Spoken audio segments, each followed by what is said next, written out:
भारत की सीमा पर जहां हर पल चौकसी जरूरी है, वहीं तैनात हैं दो अनोखे सिपाही। एक है ताकत का पहाड़ हल और दूसरा है दिमाग का उस्ताद हमारा बंदर। दिन में हंसी मजाक, चाय की चुस्की, लेकिन दिल में सिर्फ एक ही बात, देश की रक्षा। शाम ढलते ही मुस्कान बदल जाती है सतर्कता में, क्योंकि बॉर्डर पर रात कभी आसान नहीं होती। अंधेरी रात, चारों तरफ सन्नाटा, लेकिन दुश्मन की नजर हमेशा सीमा पर होती है। मन की डायलॉग धीमी आवाज, सामने कुछ हलचल है, खतरा सामने था, अब वक्त था कार्रवाई का। हल्क डायलॉग जोर से, अलार्म बजा, कोई भी बॉर्डर पार नहीं करेगा। पूरा बॉर्डर पोस्ट एकदम अलर्ट हो गया। जब हल्क गुस्से में आता है तो दुश्मन को रास्ता भी याद नहीं रहता। मन की डायलॉग हंसते हुए, ताकत तुम्हारी, चालाकी मेरी। बंदर की समझदारी और हल्क की ताकत दुश्मन के लिए सबसे बड़ा खतरा। एक्शन, धड़ाम, धमाल, बॉर्डर पर गूंज उठी वीरता की आवाज। डर के मारे दुश्मन भाग खड़े हुए, क्योंकि ये सीमा भारत की थी। शांत, नई सुबह, नई रोशनी और एक और जीत देश के नाम। भारत माता की जय। ये सिर्फ जीत नहीं, ये दोस्ती, बलिदान और देशभक्ति की कहानी थी। भावुक, चाहे इंसान हो या हल्क या फिर एक छोटा सा बंदर, देश की रक्षा सबका फर्ज है।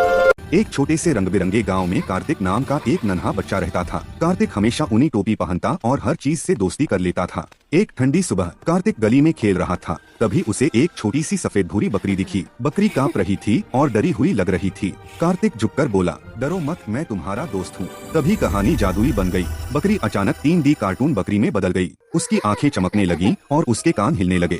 बकरी बोली, मेरा नाम चीकू है, मैं जादुई हूँ। कार्तिक खुश होकर चीकू को गले लगा लेता है और दोनों गली में उछल कूद करने लगते हैं। गोलू ताली बजाकर हंसता, चीकू हवा में हल्की छलांग लगाता। आसपास की दीवारें और घर भी 3D कार्टून जैसे रंगीन हो जाते हैं। तभी चीकू बोलता है, जो जानवरों से प्यार करता है वह कभी अकेला नहीं रहता। गोलू मुस्कुराकर कहता है, तुम मेरी सबसे प्यारी दोस्त हो। और उस दिन से कार्तिक और चीकू पूरे गांव में दो सबसे अच्छे दोस्त कहलाने लगे। एक खूब बड़ा तोता रहता था, उसका नाम राजू तोता था। वह बाकी तोतों से बिल्कुल अलग था, उसे इंसानों की दुनिया देखने का बहुत शौक था। एक दिन तोते ने सोचा, मैं जंगल से बाहर जाकर कुछ अच्छा काम करूं जिससे सब खुश हों।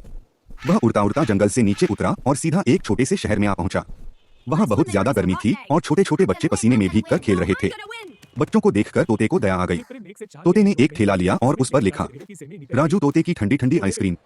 तोता अपनी मीठी आवाज में बोलने लगा, आओ बच्चों, ठंडी ठंडी आइसक्रीम खाओ। बच्चे हैरान रह गए, अरे इतना बड़ा तोता आइसक्रीम बेच रहा है। सब बच्चे हंसते हंसते उसके पास आ गए।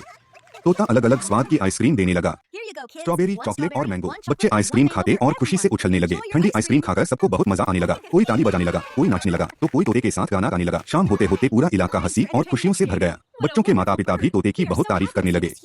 खुश होकर तोता बोला, आज मैंने समझा, खुशी बांटने से खुशी और भी बढ़ती है। फिर तोता सबको अलविदा कहकर वापस अपने जंगल लौट गया। लेकिन बच्चे आज भी उसे याद करते हैं और कहते हैं, काश राजू तोता फिर आइसक्रीम बेचने आए।